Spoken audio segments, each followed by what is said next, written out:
So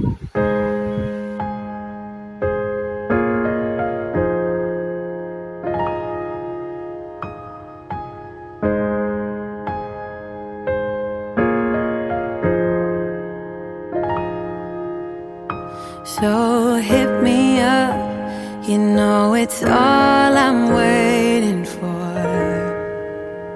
Oh, would you hit me up? I've been waiting my whole life. Oh, for you to hit me up. I've never felt this way. Ladies and gentlemen, you are listening to Life Well Lived by Omobola Stephen. It's an engaging and enlightening talk show on life, relationships, and the business of life. Grab a cup of juice and just chill. Life Well Lived by Omobola Stephen. Live life. Live fully.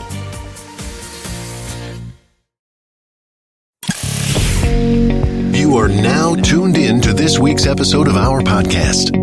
Today, we are going to interview some of the greatest and most influential minds in our field. By sharing our collective expertise, we will show you how to harness, control, and use your own skill set to achieve ultimate success and live the life you want. And now, please welcome your host.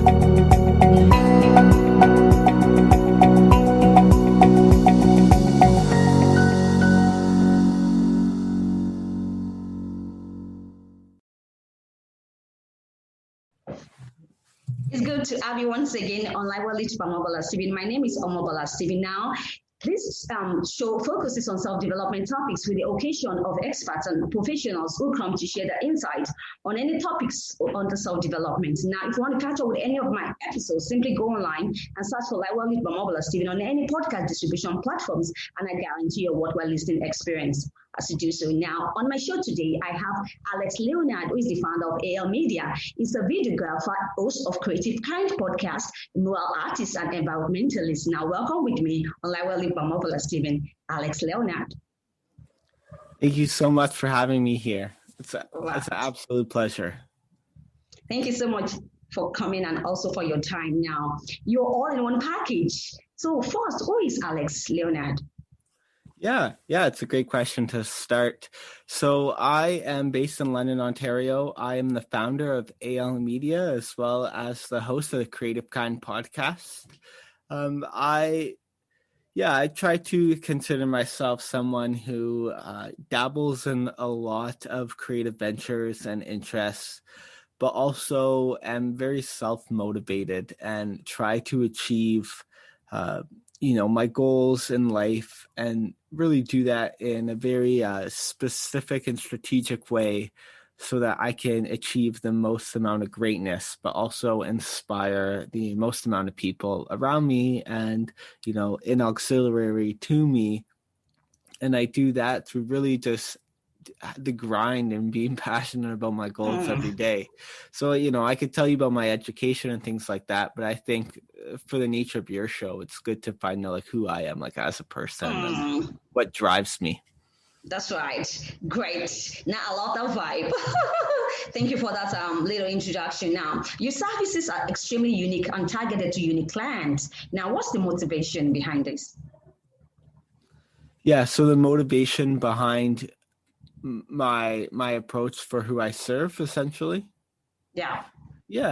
So I think that comes from understanding who's already in my network and who do I have a developed network with, and that really landed on environmental NGOs, and it's a segment that I want to increasingly help, both personally, that's tied with my own values, being an environmentalist, but also professionally, I think that there's a lot of potential out there to serve this underserved market who may not necessarily have the know-how to create compelling video content or to create vibrant murals in, say, their offices or at events that they had hosted in the past, which is, we don't have to get into it, but obviously not so much of my package now, you could say. All right. So can you tell me more about your other services? Yeah, absolutely. So there's video production. That's kind of my key business. I'd say that constitutes 60% of what I do. And so when I say video production as well, that primarily means creating small pieces of content, so 90 seconds to a minute, maybe, sometimes 3 minutes on average, you could say, but really small pieces of content for businesses so that they can use that on social media. Now, another thing that I've been doing, say with one larger employer who I've had worked with in the past, is editing large Zoom recordings for a speaker series that they're doing for their employees to help educate them on important issues around representation and diversity in the workplace. So even though that's not tied environmentally, it's still, to me, they're a big client, so that helps. But so to get back to your original question here, that's kind of a key part of what I do, really, the social media video production. But as I'll do other things around that just with my video expertise. The other kind of key package that I do, I would say, is 30% is that's mural, so painting large scale murals. So typically it's inside a business. At this point, we're not, it's almost somewhat of a different niche market for that. So the last mural I made was in a factory, for instance, in London, that wanted a way to help inspire their employees, and it was an entranceway. And then I'd say the final 10% is a bit more kind of consultancy coaching with potential businesses who are looking to tap into my skill set, as well as doing a bit of graphic design here and there that I also offer, but I'm trying to increase that offering. Oh, great. Now, I love the part of you focusing on videography now. So how do you stumble on it? Yeah. So I came upon videography through really developing a documentary that was filmed in Sri Lanka. And so this documentary is called Humans and Elephants. It's so today is the start of the Colorado Environmental Film Festival. This is the second official screening at a film festival. So I'm super excited for that, and to, give Colorado Environmental Film Fest. Thank you. I appreciate that. So that was really the genesis. I bought a drone because I won a research trip to Sri Lanka to go do conservation work there with the elephants. So it's understanding the relationship that elephants have with farmers. And there's an increase of conflict in the research organization, the Sri Lankan Wildlife Conservation Society, was trying to determine how can we best mitigate and reduce these increasing trends of both elephant and human related deaths. And so that was a lot of the work that I was doing there, and that is the essence of what I'm trying to talk about in my film. But it has a kind of deeper meaning. But yeah, buying a drone because I knew I was going to Sri Lanka in 2018 made me realize I needed to start flying my drone in North America to get familiar with that. Be able to fly it in a country with laws and everything that I'm not familiar with. And one thing led to another. I started to do drone work remote, or so here in Canada, just for different small businesses to make videos for them. And then that kind of earthed into a whole business. Oh, I love your knack, right? And I love your expertise. Thank you so much for that. Now, my pleasure. How does AL Media looks like on a regular business day? Yeah. So I would say that AL Media on a regular, so it's funny. So I actually have 3 employees now for me who are all working part-time. One who helps me with graphic design, one is my podcast and video editor, and then another one helps me with my web development. And I work 9 to 5. outside AL media, as I'm sure many entrepreneurs can probably relate with. And that's been a big reason why I've brought on people to help me, is because, I was just running out of time. Like, I'm very effective with my time. And, as I'm sure you can understand as well. Of course. It's just, grinding all the time.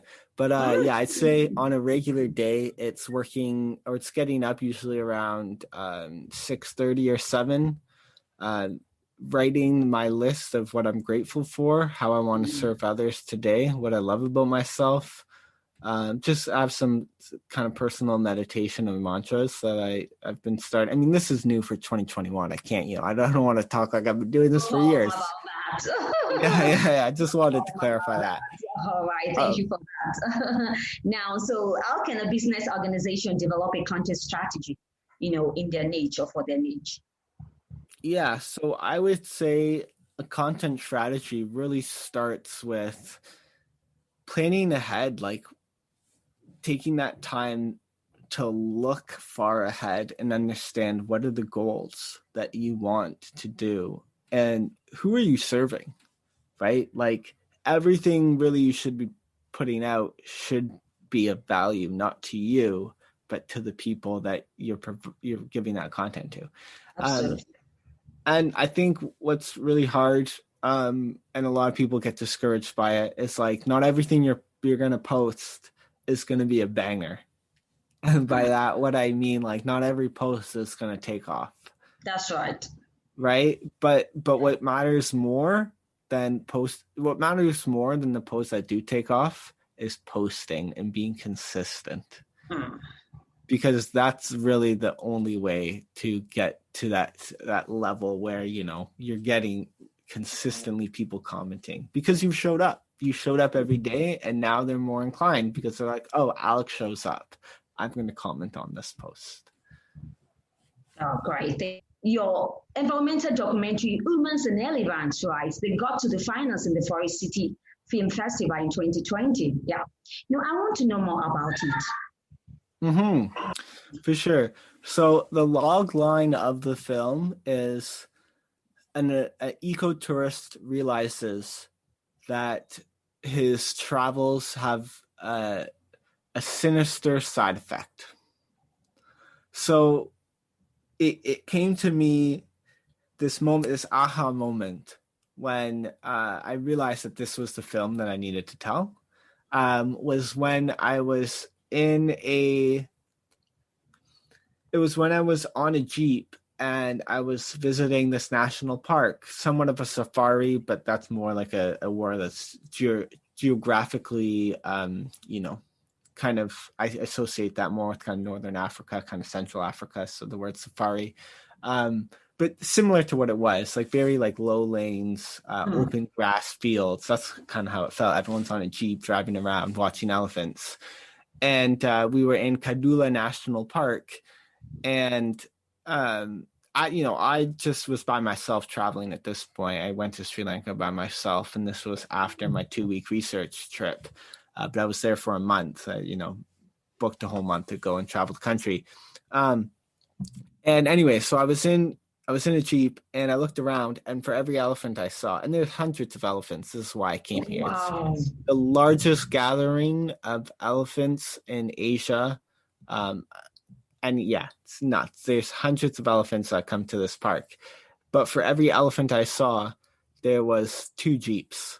And these Jeeps had completely, like, what I would say had a serious negative impact on the environment. I saw, litter just on the grass, right? Like people who are in these throwing out their trash.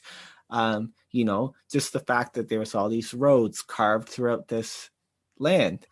And it dawned on me, I was like, well, we're not riding the elephants. We have a safe distance. For all intents and purposes, this is, a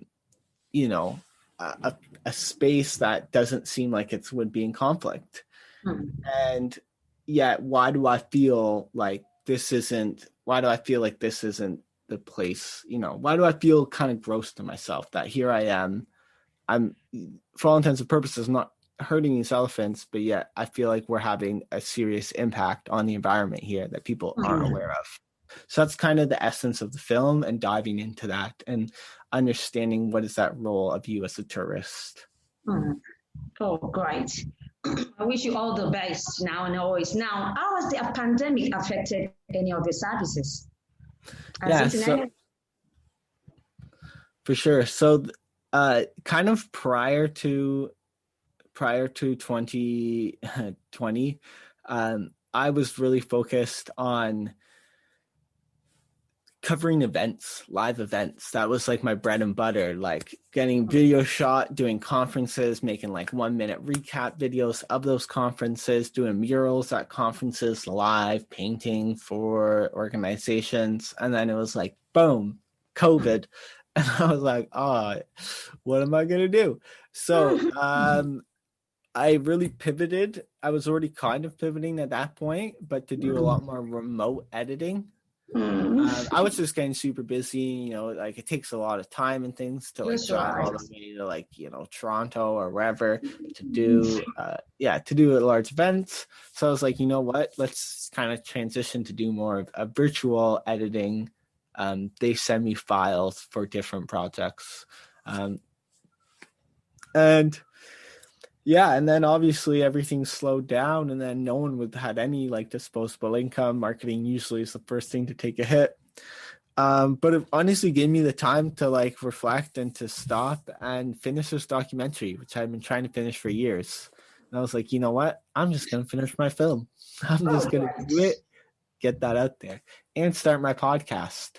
So, they're not revenue generating things or activities, but, for me, they're just as valuable, honestly, and they kind of fulfill my soul even a bit more. Right. That's good to know. Now, talking about your podcast, you're the host of Creative Kind podcast. Can you tell me a bit about it? Yeah, absolutely. So the Creative Kind podcast is focused on people who've been able to turn their passion into a profit. So I primarily have decided to split up the podcast into seasons. And this next season, so I'm on season 2 right now, which is focused on entertainers. Season 3 is going to be all about people who work in the film and TV sector. Season 4 is going to be focused on businesses that are specifically speaking to CEOs and founders. And then season 5, I want to be focused on environmentalists or people in the environmental sector. Great. Nice one. Now, as a wind up on today's show, I wanted to ask you, as a business owner, which I know you have, what professional insights can you share with the budding entrepreneur? I would say some professional insights. Yeah. It's a good question. I would say one like the biggest takeaways for me would be to like just not be discouraged by seeing other people that are ahead of you in your lane. I think there's a lot of like self-doubt, and there's a lot of self-starting doubt. That's like, I don't want to do like, look, like, why would I do this? Like, they've already done it. Or someone's already doing it and like they're way ahead of me. They're killing it. And I'm just starting out. Right. And then you can just like, that kind of thinking can just like stop you right there. And you're never going to do it. That's right. Yeah. So there's a quote that I really like, and it's like, I'll bring it up for you just 1 second. It's all about competition and a way to think about competition and why, we shouldn't be so discouraged by it. Your competition isn't other people. Your competition is your procrastination, your ego, the unhealthy food you're consuming, the knowledge you neglect, the negative behavior you're nurturing, and your lack of creativity. Compete against that. Brilliant. So good. I know. I was like, oof. When I first saw that, I was like, oof. That hits home, right? Oh, wow. That means at the end of the day, it all comes back to us, right? Working on. Yeah. So right now, I am working on launching a video production essentials course that's going to be focused on teaching people about video production, the key basic elements. I've just written and worked with a designer who did an amazing job. His name's Nav, and we've created this 20-tip guidebook for social media, creating social media videos. And, I was looking at a few, friends of mine who are doing cool stuff in the video space. And I saw one person who's doing like a course, like an online course. And I mean, I've been involved in online courses, and I was like, okay, you know what? Like this seems actually feasible. So that's what I'm doing next. I'm launching my own online course to help teach people about video production. All right. I wish you best of luck in that project. Thank you. All right. So what are your social media connections? Yeah, so the best way to get a hold of me would be to following me at Alex Leonard Media, Leonard spelled Leonard. That's the best spot. I'm super active on LinkedIn. I'm probably the most active on all social, LinkedIn or Instagram. Are you kidding me? No, not even. I mean, I don't even think we've connected on LinkedIn. We should. I know we've not connected on LinkedIn. I'm on LinkedIn. I'm going to find you out. But I've been to your site on Instagram, and I see that you're really doing great work there. I know. Thank you. I really appreciate that. Do you pronounce your name Omobola? Yes, Omobola. That's right. Omobola. Okay. Yeah. Thank you, Omobola. I really appreciate you having a look at my work and having me on your show. It's such a pleasure. All right. It's part of my work as the host. I have to do a lot of researching, for my guests, Totally. That's what I do. All right.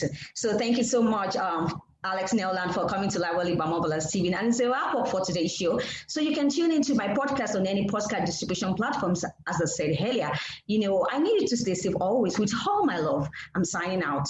Bye for now. Thank you so much. Have a great day. Yeah. You too.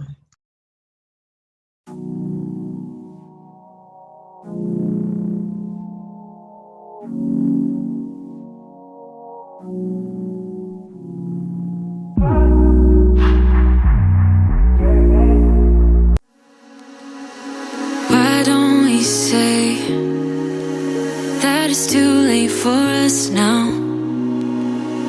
Why do we stay when I blame you for the things that weigh me down?